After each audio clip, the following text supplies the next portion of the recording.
Our first guest is a young man who has been in comedy for several years. He's seen the 2 days, the hard days and the good days. He's tried hard, he has failed many times, but at long last, because we are always delighted to announce a triumph in show business, we're glad to welcome him because he's hit the high spots and clicked into place on Scrap Saturday on RTE Radio 1, and it is the smasheroo of the season. Let's welcome, please, Dermot Morgan. Here he is, Dermot Morgan. Hey, yo! Yo! What are you doing? What are you doing? What an intro. Look at the set. The set's falling apart. Dermot Morgan. That's a great welcome. That's a great welcome.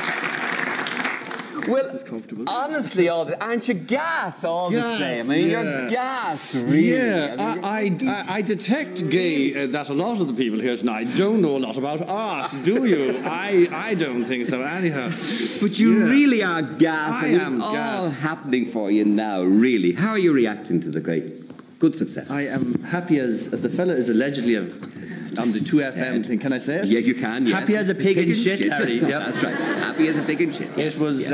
Finish the quotation. Happy as, and the man said... Pig in shit, Larry. I got a prompt, though. Now, talk to me. The reaction to the show, fantastic. It's stunning, yeah. I think a lot of the one aspect of the thing is that you know, you mentioned in that super intro, you obviously didn't find any misspellings in what I was saying. I wrote it perfectly for you. That's a lie. No, he did that himself.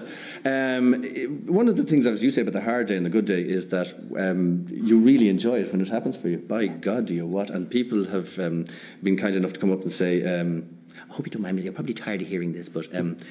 I said, no, if it's what I think it is, I'm not tired. You can say it again. Do you want to repeat that? Yeah. Have you any friends who will say it for me? That's okay. Oh, please, God, please. You know, so if they want to say it's terrific, I'm delighted, yeah. And you're scoring with fellas as well as girls and so on. I don't mean it in that way. I don't think that's appropriate language. You're scoring with the lads as well as the girls. Yes, and I thought it might be... one of the things is...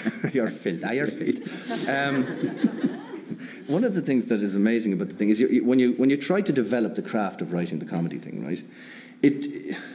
There's no school for it, right? That's right. And if you look at the English situation, where there's a kind of a large body of comedy writers, the Cleeses, the Marty Feldmans earlier, all those people, there's a sort of way of schooling yourself through that. But the problem is because the market is so small here, it's very difficult to actually get the experience.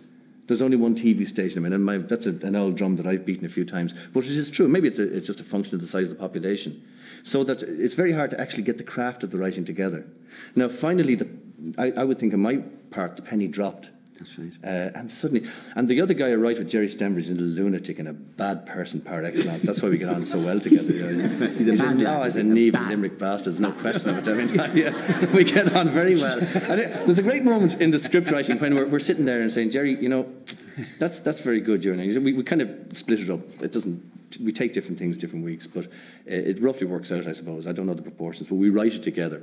And we'd come to sort of a part in the script and you'd say, well, that's very evil. And one or other of us says to the other, I wonder, could we say that, which would be nastier again? Yes. Yeah. And could we turn the screw one more time? Yes. I mean, I think incidentally it was appropriate that you have me on tonight because I'd say after tomorrow's show we won't be on again ever. Spitball. Well, wait a minute now. CJ, I read tonight in the paper, has denied that Padraig Flynn is refusing to move. Well, that's just a rumour that Memmy spread. I wouldn't believe it at all. Well, that's probably some woman reporter put that out, Gabe. They're very stupid women with respect to a lot of you. Yeah, poor old Padraig Flintstone is paying the price, isn't he? He has to. He put his... And what do you think Charlie would say to him in that situation? I couldn't repeat it on air. Do you know we've been scurrilous... Get out and walk. I'm just running these teeth in. The old joke.